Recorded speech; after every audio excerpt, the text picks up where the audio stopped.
Hola, ¿qué tal? ¿Cómo están? Espero que muy bien. El tema que tocaremos hoy es fisiología respiratoria. ¿Sabías que en el reposo el cuerpo de un adulto inhala y exhala 6 litros de aire por minuto? ¿Sabías que el pulmón derecho es ligeramente más grande que el izquierdo? No lo sabía. ¿Sabías que los pelos de la nariz ayudan a limpiar el aire que respiramos además de calentarlo? ¿Sabías que la velocidad más alta registrada para un estornudo es de 165 km por hora?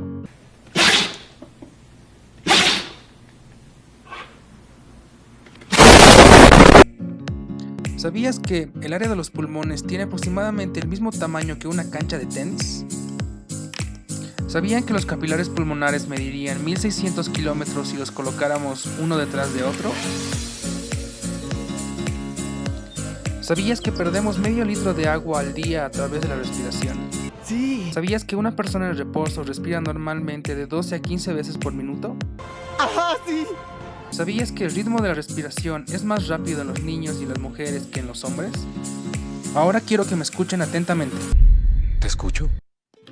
Bien, para comenzar la fisiología respiratoria, debemos recordar que la función principal del aparato respiratorio es la de proporcionar oxígeno a los tejidos y eliminar el dióxido de carbono. Esto se va a llevar a cabo mediante 4 procesos muy importantes. La primera es la ventilación pulmonar, la segunda es la difusión del oxígeno y del dióxido de carbono, la tercera es el transporte del oxígeno y del dióxido de carbono, y la cuarta es la regulación de la respiración. La ventilación pulmonar es la entrada y salida de aire en los alvéolos. Esto se lleva a cabo mediante la mecánica de la ventilación pulmonar, en las que participan músculos que causan la expansión y contracción del pulmón, y esto por ende va a aumentar o disminuir el volumen pulmonar conforme se expanda o se contraiga la cavidad torácica. La respiración tranquila y normal depende del diafragma. Durante la inspiración, la contracción del diafragma aumenta el volumen torácico, lo que provoca la expansión de los pulmones. Durante la expiración, el diafragma se relaja y el retroceso elástico de los pulmones más la pared torácica y las estructuras abdominales comprimen los pulmones. Durante la respiración fatigosa, las fuerzas elásticas no poseen la potencia suficiente para una expiración rápida. La fuerza adicional la consiguen principalmente a través de la contracción de los músculos abdominales, que impulsa el contenido abdominal hacia arriba contra el diafragma. La elevación y el descenso de la caja torácica hacen que se expandan y se contraigan los pulmones. Los músculos que elevan la caja torácica son los músculos inspiratorios. La contracción de los músculos intercostales externos desplazan las costillas hacia arriba y hacia adelante, otorgándoles un movimiento en asa de cubo. Entre los músculos accesorios están el esternocleidomastoideo, los serratos anteriores y los escalenos. Los músculos que descienden la caja torácica son los músculos expiratorios, como los intercostales internos y los rectos del abdomen. También tenemos volúmenes y capacidades pulmonares. La mayoría de los volúmenes y capacidades pulmonares se pueden medir con el espirómetro. La capacidad pulmonar total o CPT, la capacidad residual funcional o CRF y el volumen residual o VR no pueden medirse con el espirómetro. Los volúmenes pulmonares, si se suman, equivalen al volumen máximo hasta el que pueden expandirse los pulmones. Y tenemos 4 volúmenes pulmonares. El volumen corriente, aproximadamente de 500 ml, es el volumen de aire inspirado y expirado en cada respiración normal. El volumen de reserva inspiratoria, aproximadamente de 3000 ml, es el volumen adicional de aire, que se puede inspirar por encima del volumen corriente. El volumen de reserva expiratoria es aproximadamente de 1100 ml, es la cantidad adicional de aire que se puede expirar mediante una expiración forzada al término de una expiración de corriente normal, y el volumen residual, que es aproximadamente de 1200 ml, es el volumen de aire que permanece en los pulmones después de una máxima expiración forzada. Las capacidades pulmonares son la combinación de 2 o más volúmenes pulmonares. La capacidad inspiratoria equivale al volumen total más el volumen de reserva inspiratoria, que es aproximadamente de 3500 ml. La capacidad residual funcional es el volumen de reserva expiratoria más el volumen residual, que equivale aproximadamente de 2300 ml. La capacidad vital equivale al volumen de reserva inspiratoria más el volumen total más el volumen de reserva expiratoria, que equivale aproximadamente a 4600 ml. La capacidad pulmonar total equivale a la suma de la capacidad vital más el volumen residual, que equivale aproximadamente a 5.800 ml. Continuemos con la difusión del oxígeno y del dióxido de carbono entre la sangre y los alvéolos. El oxígeno se difunde desde los alvéolos hasta la sangre pulmonar y el dióxido de carbono lo hace en sentido contrario, o sea que el oxígeno entra y el dióxido de carbono sale.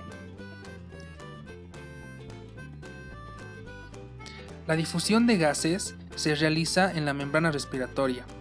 Una unidad respiratoria consta de un bronquiolo respiratorio, conductos alveolares, atrio y alvéolos. En los dos pulmones tenemos casi 300 millones de unidades respiratorias. Las paredes alveolares son sumamente delgadas y albergan en su interior una red casi sólida de capilares interconectados. El flujo de la sangre por la pared alveolar se ha descrito como una lámina de sangre. El intercambio gaseoso tiene lugar en las membranas de todas las porciones terminales de los pulmones y no solo en los alvéolos. Dichas membranas se agrupan bajo el nombre de membrana respiratoria o membrana pulmonar. La membrana respiratoria está compuesta por varias capas. La primera es una capa de líquido acuoso que tapiza el alvéolo y contiene surfactante. La segunda es el epitelio alveolar, compuesto por células epiteliales finas. La tercera es una membrana basal epitelial. La cuarta es un delgado espacio intersticial entre el epitelio alveolar y la membrana endotelial capilar. La quinta es la membrana basal capilar que se fusiona con la membrana basal epitelial. Y la sexta es una membrana endotelial capilar. ¿Qué? Continuemos con el transporte del oxígeno y del dióxido de carbono hacia y desde los tejidos periféricos. El oxígeno se transporta principalmente combinado con la hemoglobina a los capilares de los tejidos periféricos, donde se difunden a las células de los tejidos. En las células de los tejidos, el oxígeno reacciona con diversos nutrientes para producir grandes cantidades de dióxido de carbono. Este penetra después en los capilares tisulares y es devuelto a los pulmones. Para que el oxígeno de los alvéolos pase a la sangre capilar pulmonar, la presión parcial de oxígeno de la sangre pulmonar debe aumentar hasta igualarse con la del aire alveolar. Problema resuelto. Con respecto al transporte de oxígeno, el 97% del oxígeno es transportado a los tejidos en combinación química con la hemoglobina. Y uno nuevo empieza. Transporte de dióxido de carbono. En condiciones de reposo, cada 100 ml de sangre transporta alrededor de 4 ml de dióxido de carbono desde los tejidos a los pulmones. Alrededor del 70% de dióxido de carbono es transportado en forma de iones de bicarbonato, el 23% combinado con la hemoglobina y las proteínas del plasma, y el 7% disuelto en la sangre. Y para terminar, la regulación de la respiración. La ventilación alveolar está regulada por el sistema nervioso, para mantener la presión parcial de oxígeno y la presión parcial de dióxido de carbono relativamente constantes, bajo condiciones diversas.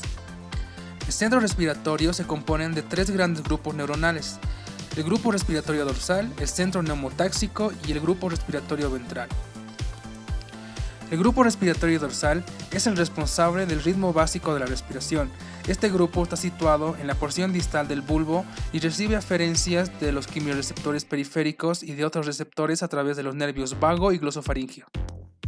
El centro neumotáxico, ubicado dorsalmente en la parte superior de la protuberancia, ayuda a regular la frecuencia y el patrón de la respiración. Transmite señales inhibidoras al grupo respiratorio dorsal, gobernando así la fase del llenado de ciclo respiratorio. Al limitar la inspiración, tiene un efecto secundario de incremento de la frecuencia respiratoria. El grupo respiratorio ventral, localizado en la parte ventral del bulbo, puede producir expiración o inspiración, dependiendo de las neuronas que se estimulen. Se mantiene inactivo durante la respiración tranquila normal, pero contribuye a estimular los músculos respiratorios abdominales cuando se requiere una respiración más intensa.